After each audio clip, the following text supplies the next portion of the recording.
নখ কাটার পর গোসল না করে নামাজ পড়তে পারবো? স্ত্রীকে ভালো না লাগার কারণে তালাক দিলে কি গুনাহ হবে? নাপাক কাপড় পরিধান অবস্থায় বাইরে থাকাকালীন নামাজের সময় হয়ে যায়, তাহলে কাপড়ের এক কোণা 3 বার ধৌত করলেই হবে, এটা কি সঠিক? সালামুন আলাইকুম বলে সালাম দেওয়া যাবে কি না? মোহাম্মদ আবদুল্লাহ আপনি লিখেছেন, আমার স্ত্রীকে ভালো না লাগার কারণে তালাক দিলে কি গুনাহ হবে?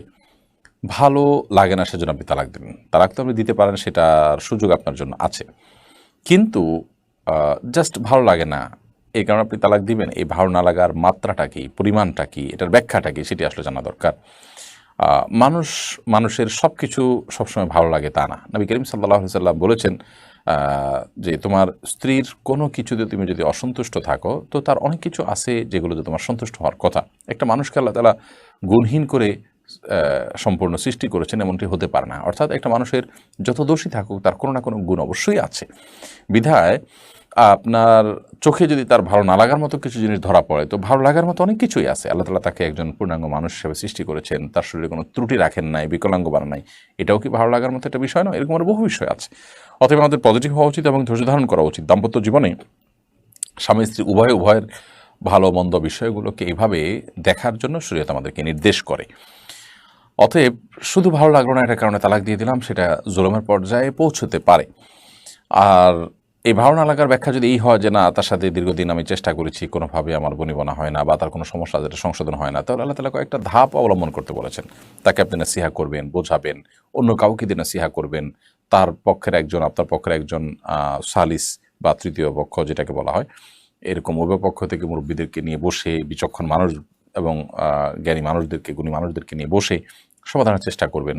তাতেও যদি না হয়, কোনো আশা না থাকে এবং সমস্যাটা এত জটিল হয় যে এই অবস্থায়, এরকম অবস্থায় সংসার করা কঠিন হয়, নানান জটিলতা সৃষ্টি হওয়ার আশঙ্কা থাকে, তাহলে সেক্ষেত্রে তালাকের চিন্তা করা যেতে পারে। এই জন্য এ ধরনের বিষয়গুলো বিদগ্ধ কোনো আলেমের কাছে ডিটেইল বলে তারপর আপনি পরামর্শ নিলে সেটা বেশি ভালো হবে। শরুফা হায়দার আপনি লিখেছেন, নখ কাটার পর গোসল না করে নামাজ পড়তে পারবো? নখ কাটার পর গোসল করতে হবে এমন কোনো বাধ্যবাধকতা নেই, কারণ নখ কাটলে গোসল ফরজ হয় না, এমনকি নখ কাটলে অজুও ভাঙে না। যার কারণে অজু অবস্থায় যদি আপনি নখ কাটেন তাহলে আবার অজু করতে হবে, ব্যাপারটা সেরকম না। অতএব নখ কাটার সাথে অজু বা গোসলের কোনো সম্পর্ক নেই। এমডি রাশেদুজ্জামান আপনি লিখেছেন, লোকসমাজে প্রচলিত আছে নাপাক কাপড় পরিধান অবস্থায় বাইরে থাকাকালীন নামাজের সময় হয়ে যায়, তাহলে কাপড়ের এক কোণা 3 বার ধৌত করলেই হবে, এটা কি সঠিক? না ভাই, এটা আমাদের সমাজে বেশ ব্যাপকভাবে প্রচলিত আছে যে যে কাপড়টা নাপাক, বাইরে গেলে সেটা না ধুয়ে শুধুমাত্র 3 কোণা ধুলে হয়ে যাবে, বা 1 কোণা 3 বার ধুলে হয়ে যাবে। ব্যাপারটা এরকম না। মূলত যদি বাইরে যান তখন আপনার কাপড় নাপাক হয়, তো ভিতরে থাকলে, বাসা বাড়িতে থাকলে যেরকম কাপড় নাপাক হলে কাপড় ধৌত করতে হবে বা নাপাক দূর করতে হবে, বাইরে গেলেও একই কথা প্রযোজ্য। আপনার কাপড় ঠিক কোন জায়গায় নাপাক লেগেছে সেটা যদি আপনি ধরতে পারেন, তাহলে সেক্ষেত্রে সেই জায়গাটা ধরে আপনি ধুয়ে ফেলবেন, ধুয়ে চিবিয়ে ফেলবেন, ইনশাআল্লাহ আপনি এরপরে এই কাপড় আপনি নামাজ পড়তে পারেন। পুরো কাপড় ধোয়া জরুরি না, অল্প একটু জায়গা নাপাক পড়েছে সেই জায়গাটাকে ধরে নাপাকটা দূর করে ফেলবেন, ভালো করে ধুয়ে আপনি 3 বার ধুবেন, চিপ দিবেন, ইনশাআল্লাহ জিনিসটা নাপাক হয়ে যায়, পাক হয়ে যাবে, এবং এরপর আপনি নামাজ পড়তে পারেন। অতএব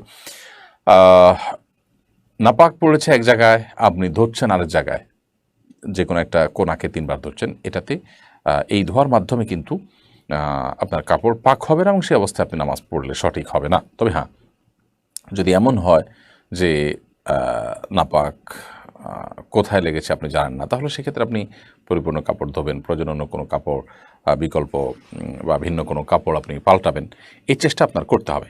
কিন্তু যদি সন্দেহ তৈরি হয় যে আসলে আদৌ কোনো কাপড় পড়েছে কিনা, নাপাক লেগেছে কিনা আমি জানি না, আমার মধ্যে এক ধরনের সন্দেহ তৈরি করছে, তাহলে সেক্ষেত্রে আপনি একটু পানি ছিটা দিয়ে সন্দেহ দূর করার চেষ্টা করবেন, কিংবা 1 কোণা 3 বার ধোবেন সন্দেহ দূর করবার জন্য।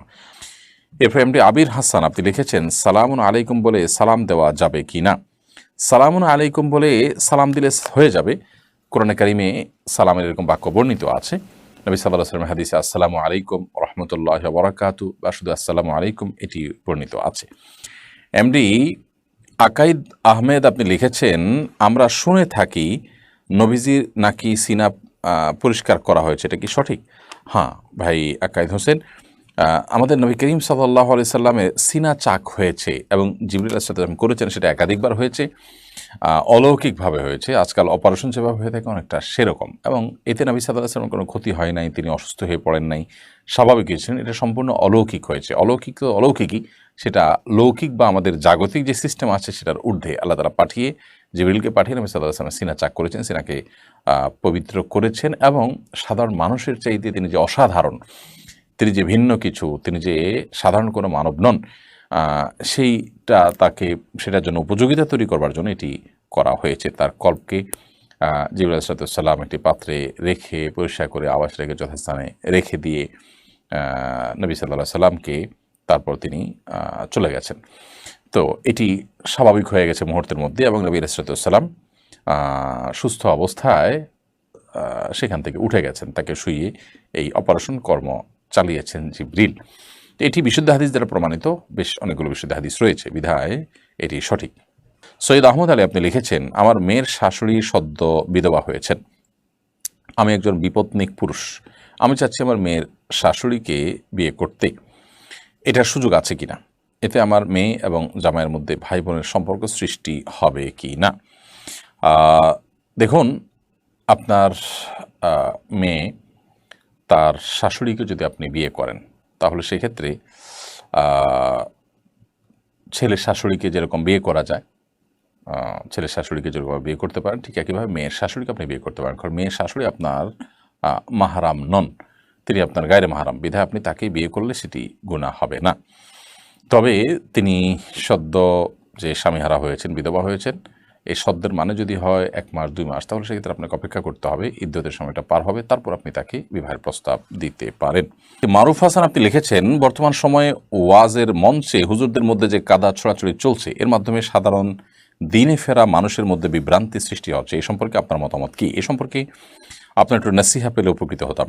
ভাই মারুফ হাসান, আমরা দোয়া করবো আল্লাহ তাআলার কাছে, আল্লাহ রাব্বুল আলামিন ওলামায়ে কেরামকে, ওয়াইজদেরকে, মাহফিলের বক্তাদেরকে পরস্পর কাদা ছোড়াছড়ির জন্য বন্ধ করার তৌফিক দান করেন, এবং তারা যেন দায়িত্বশীল ভূমিকা রাখেন, এবং তাদের এই কথাগুলো শুধুমাত্র মুসলমানরা শুনছে তা নয়, ইসলামের বিপক্ষের যে মানুষগুলো আছে, ইসলামের প্রতি বিদ্বেষ লালন করে, মুসলমানদের প্রতি শত্রুতা লালন করে, সেই মানুষগুলো দেখছে, অন্য ধর্মের মানুষরাও দেখছে। অতএব ওয়াজের মঞ্চে, স্টেজে এমন কোনো কথা বলা উচিত না যা ওলামায়ে কেরামের মর্যাদা হানি করে, ইসলাম সম্পর্কে মানুষকে বাজে ধারণা দেয়। এটা আমাদের বক্তাদেরকে আল্লাহ তাআলা বোঝার তৌফিক দান করুন। তারা যথাসম্ভব মঞ্চে কোরআন এবং হাদিসের কথা বলবেন, ব্যক্তিগত বিষয়গুলো যথাসম্ভব বলাবলি করবেন না। যদি কোনো ভুল কারোর মধ্যে থাকে, তাহলে সেক্ষেত্রে তাকে সরাসরি বুঝতে পারে মানুষ সেভাবে না বলে যদি সংশোধন করা যায়, সেটা অধিকতর উত্তম। হ্যাঁ, যদি কারোর ব্যাপারে একেবারে স্পষ্ট করে না বললে উম্মত গুমরাহের মধ্যে পড়ে, ভুলের মধ্যে পড়বে, তাহলে সেক্ষেত্রে তখন বলা যেতে পারে, কিন্তু সেক্ষেত্রেও দায়িত্বশীলতার পরিচয় দেওয়া উচিত। কিন্তু যেটা হয় আজকাল, কারোর ব্যাপারে কোনো ভুল কেউ ধরিয়ে দিলে সে চুপ থেকে ভুলটা সংশোধন না করে উল্টে আরও সেও সে বিষয়ে বিশুদ্ধারে নেমে যায়, অপরপক্ষের দোষ চর্চায় নেমে যায়, দোষ আবিষ্কারে নেমে যায়, ছিদ্র অন্বেষণ করার শুরু করে। এগুলো খুবই দুঃখজনক। আমরা যারা মাহফিলে কথা বলি না, মানুষকে